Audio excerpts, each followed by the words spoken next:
va maintenant passer un petit moment de partage autour de la Bible. C'est Daniel qui va nous apporter un petit partage. On est bon les enfants là, on s'assoit, c'est bon? Ouais, super. Ok. Donc voilà, on arrive à un moment de partage un petit peu autour de la Bible et je vais vous lire ce passage qui se situe dans l'Évangile selon Jean, dans la Bible, au chapitre 1. Et si tu peux faire défiler, super. Et au verset 14. La parole est devenue un homme et il a habité parmi nous. Nous avons vu sa gloire, cette gloire, il la reçoit du Père. C'est la gloire du Fils unique, plein d'amour et de vérité. Donc c'est un verset qu'on trouve dans Jean chapitre 1 au verset 14. Et je vais, si vous le voulez bien, je vais juste prier pour Daniel maintenant.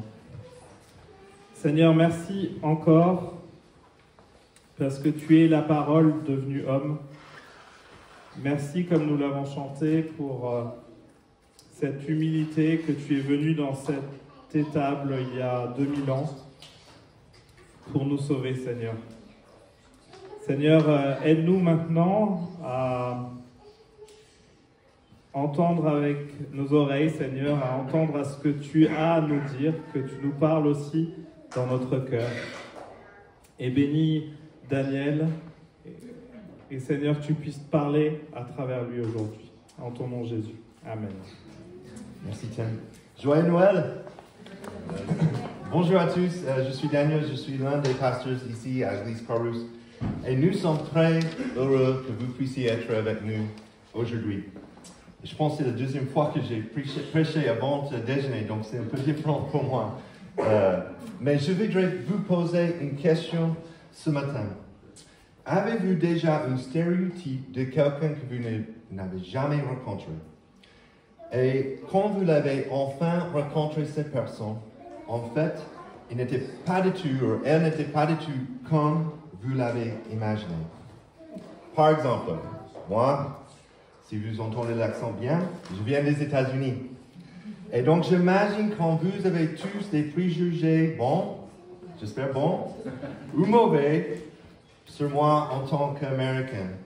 Vous pouvez imaginer quelqu'un qui peut-être ressemble et agit comme ça, par exemple. Mais pour moi, par exemple, je ne connais pas beaucoup d'Australiens. Et quand je pense à un Australien, je pense à Crocodile Dundee. C'est vrai. On a des Australiens derrière. Ou Crocodile Hunter, Steve Irwin. Mais regardez. Qui est ce beau gosse juste à côté de moi? Pas Sylvain, mais l'autre côté. C'est notre pasteur Josh Epizonic. Et Josh et sa famille viennent d'Australie. Mais regarde, il n'y a même pas un crocodile avec lui sur cette photo. C'est incroyable. Alors, avec une intro comme ça, peut-être vous posez probablement la question, qu'est-ce que ça veut dire pour Noël? Quel est le lien de Noël? Et nous ne sommes pas ici pour célébrer la naissance d'Australiens. Nous sommes ici pour célébrer la naissance de Jésus. Emmanuel, Dieu est parmi nous. Et ce matin, nous étudions Jean chapitre 1, verset 14, qui représente le cœur et le point culminant de l'Évangile. C'est le grand miracle. Le grand miracle. Le grand miracle, Jésus, vrai homme. Et pour faire le lien avec mon intro, je vous ai demandé tout à l'heure qui était le gars à côté de moi. Et vous avez répondu correctement, c'est Josh, un pasteur de notre église de Croix-Rousse. Est-ce que l'un d'entre vous connaissait Josh avant son arrivée en France? Ok. Nous ne savions pas que même il a existé. Mais un jour, il a quitté son pays, il a quitté l'Australie avec sa famille. Ils ont déménagé à Paris, où ils ont appris le français mieux que moi, et maintenant ils habitent à Lyon. Et le miracle de Noël, la chose que Jean est en train d'expliquer, l'auteur de cet évangile, c'est Dieu a quitté son palais. Dieu a quitté son palais au ciel pour vivre ici, sur terre, sur la forme d'un homme. Et que le nom de cet homme est Jésus. La parole est devenue un homme. Attendez, je sais qu'il n'est pas écrit parole dans cette première partie, mais on voudrait regarder Jean chapitre 1, verset 1. Juste, on va remonter quelques versets. Au commencement, la parole existait déjà. La parole était avec Dieu et la parole était Dieu. Donc la parole est devenue un homme signifie que la parole a changé de statut dans une nouvelle condition. La parole est devenue quelque chose qui n'était pas auparavant, sans perdre sa véritable identité, sa substance. D'autres traductions disent que la parole s'est faite chair, qui désigne la personne entière et pas seulement le corps de l'homme. Jésus était entièrement homme et pleinement Dieu. L'humanité de Dieu nous permet de nous identifier avec lui, à lui, mais pas uniquement. Son humanité montre aussi qu'il prend part à nos faiblesses, il prend part à nos souffrances. Jésus a partagé notre humanité à ce point-là. Il s'est abaissé au point de revêtir un corps comme le nôtre. Et il n'y a pas un parallèle entre notre Dieu chrétien et les autres religions. Dieu qui prend une forme humaine en tant que bébé, comme on a regardé sur cette vidéo, pour s'identifier au lutte de la vie, saigner et finalement mourir. Pour notre salut, ça n'existe pas.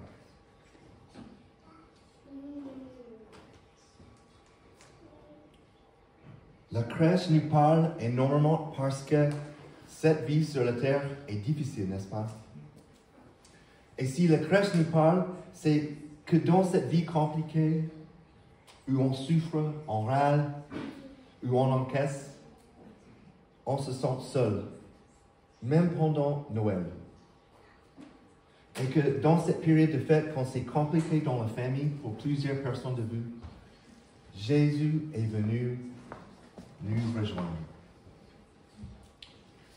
Il est devenu un homme et il habitait parmi nous. Parmi nous.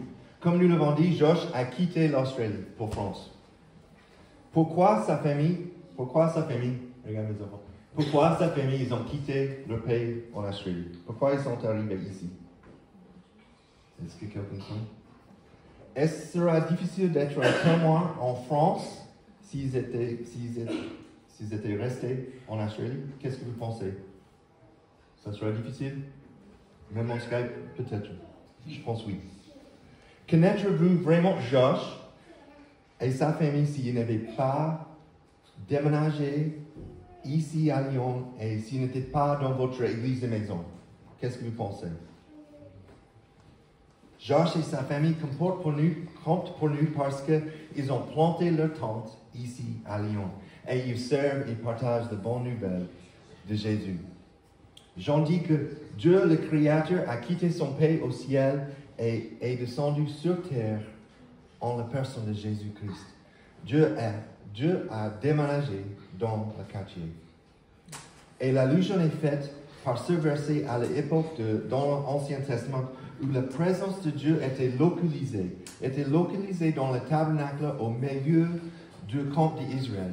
Et la gloire du Seigneur l'a rempli, ce tabernacle. Et les promesses de l'Ancien Testament ont été réalisées et ont trouvé leur accomplissement dans cette personne Jésus-Christ, plein de la gloire de Dieu qui a été vue dans un bébé. En Jésus, Dieu est devenu un citoyen. Il a habité dans une lieu, une ville, un pays pendant plus de 30 ans en tant que résident temporaire. Pendant la vie de Jésus sur terre, Dieu a résidé en tant qu'homme parmi les hommes. Donc, Dieu était un citoyen pour quelques années en Jésus-Christ sur cette terre. Et ça, c'est pourquoi cette raison, ce monde et cette terre sont importants. L'endroit où vous vivez est important. Les villes, les quartiers, Croix-Rousse, vos entreprises, vos professions, tout ce que vous faites compte pour votre temple sur cette terre. Le grand miracle, Jésus vrai homme, Dieu véritable. Nous avons vu sa gloire, cette gloire, il la reçoit du Père. C'est la gloire du Fils unique. Combien de vous ont vu Josh ce trimestre? Est-ce qu'il y a plusieurs personnes qui ont vu Josh et sa famille? Pouvez-vous attester ou témoigner du fait qu'il est une personne réelle? Il y a quelques personnes? Ok. Jean, l'auteur de l'Évangile, a partagé son expérience. Il a vu Dieu en chair et en os. Et Jean a partagé cette expérience avec nous. Il a vu et expérimenté la vie de Jésus. Jean dit que les disciples et lui ont vu la même gloire que Moïse a vu dans l'Ancien Testament. Les disciples l'ont vu ici sur front humain. Ils ont vécu avec lui. Ils ont mangé avec lui. Ils ont célébré avec lui au mariage. Ils ont pleuré avec lui aux funérailles. Avec Jean, ils ont vu le caractère de Dieu en Jésus. Jean écrit un peu plus tard, nous vous annonçons la parole qui donne la vie et qui existe depuis toujours. Nous l'avons entendu, nous l'avons vu de nos yeux, nous l'avons regardé avec attention, nous l'avons touché de nos mains. De même que la gloire était autrefois présente dans le tabernacle et devant Moïse, elle était maintenant présente dans la parole faite chair, Jésus-Christ.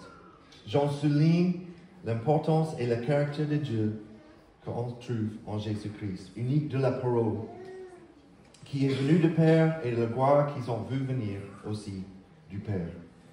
Et cette gloire, c'est une preuve de sa divinité. Cette gloire fait référence à la plénitude, la beauté, la splendeur, la majesté de Dieu. Cette gloire est la manifestation des attributs, des perfections de la personne de Dieu. Ça, c'est pourquoi il a expliqué quel caractère il a vu, plein d'amour et de vérité. Pour ceux d'entre vous qui vous connaissez Josh, pouvez-vous aider les autres qui n'ont jamais rencontré Josh? Est-ce que Josh, je pense qu'il y a certains enfants qui étaient dans son église maison, est-ce que Josh est le propriétaire d'un crocodile? Non. Donc il n'est pas comme crocodile Dundee. Quel caractère a-t-il? Est-il un gars méchant? Qu'est-ce que vous pensez? Elle est méchante? Non. Est-ce qu'il est un menteur? Est-ce qu'il a un bon caractère? Merci, Sylvain. Vous pouvez rendre compte de son caractère parce que vous avez connu Josh. Et les apôtres ont reconnu la gloire de Dieu et son caractère en Jésus. Il y a un lien entre ce que nous étudions dans une église. Ça fait quelques mois qu'on regarde le livre de Josué et même ce texte. Cette expression pleine d'amour et de vérité. En fait, c'est un parallèle d'une expression hébraïque, ça veut dire bonté et fidélité. Et on trouve dans ce mot Hesed. Et ce mot hébreu, Hesed. Hesed, ça veut dire quand celui dont je suis en droit de rien attendre me donne-tu. Je vais répéter. Hesed, ça veut dire quand celui dont je suis en droit de rien attendre me donne-tu. Ce qui était le plan de Dieu pour les Israélites dans la terre promise se trouve dans le Hesed. Et maintenant se trouve dans le bébé Jésus. Hesed, notre repos. Dieu est fiable. Il tient de ses promesses, ses paroles et ses actes. On peut compter sur lui pour réaliser ce qu'il promet pour les Israélites et pour ses promesses pour nous. Ses paroles sont toujours vraies. Le but de Dieu est de porter la vie aux hommes et aux femmes par Jésus. Mais notre réponse naturelle, c'est quoi? C'est de le rejeter. Cependant, lorsque nous répondons positivement à l'Esprit et reconnaissons Jésus Nous faisons ainsi l'expérience d'un véritable repos. Nous pouvons expérimenter cette hesed, ce repos avec Jésus. Nous ne pouvons pas nous sauver nous-mêmes. Seul Dieu peut nous sauver par son Fils Jésus-Christ. Mais inversement, puisque c'est nous qui avons péché, la réparation de notre relation avec Dieu doit venir de quelqu'un comme nous, humain. Donc, l'incarnation, pourquoi nous sommes là aujourd'hui? L'incarnation de l'homme Dieu rend le salut possible pour apporter la guérison du grand fossé entre un Dieu parfait et les hommes imparfaits. Jésus-Christ est né pour devenir notre rédempteur et notre médiateur.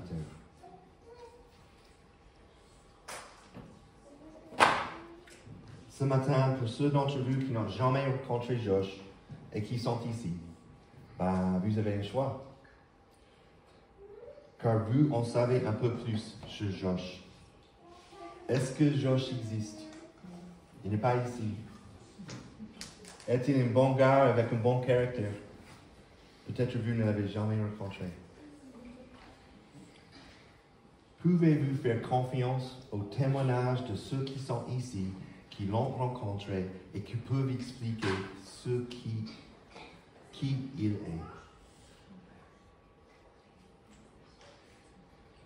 Mais Josh n'est pas Jésus. Il n'est pas Dieu. Alors comment répondre à Jean chapitre 1, verset 14? Sans crèche, il n'est pas de croix. Sans crèche, il n'est pas de salut en Jésus. Et la naissance de Jésus est comme une bombe pour nos stéréotypes. Une bombe pour notre image de Dieu, de christianisme, de Jésus. Ça change tout.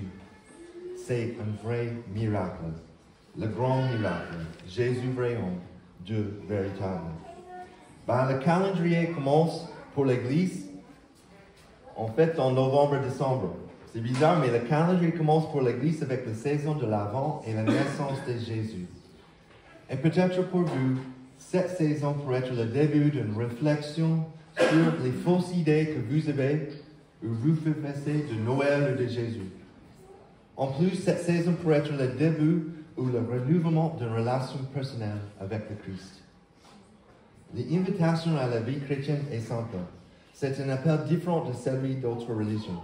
C'est un appel à venir sans rien, à arriver sans vos bonnes œuvres, vos relations et vos morales. Arrivez avec une simple foi que le Christ est votre sauveur et votre rédempteur. Et l'invitation est ouverte à tous ceux qui sont fatigués et chargés. Il vous donnera le repos. Alors, on va chanter, on va célébrer. Pourquoi? Parce que Jésus est né, notre Sauveur, il y a 2000 ans. Nous voulons l'adorer avec nos chants et nos vies parce que nous connaissons une vérité qui change tout, qui est plus excitant et plus reposant de toutes les choses qui se passent cet après-midi, n'est-ce pas? Dans notre société, ou même plus éternel que tout ce qui s'y trouve ici-bas. Notre Sauveur et Rédempteur est né. Amen.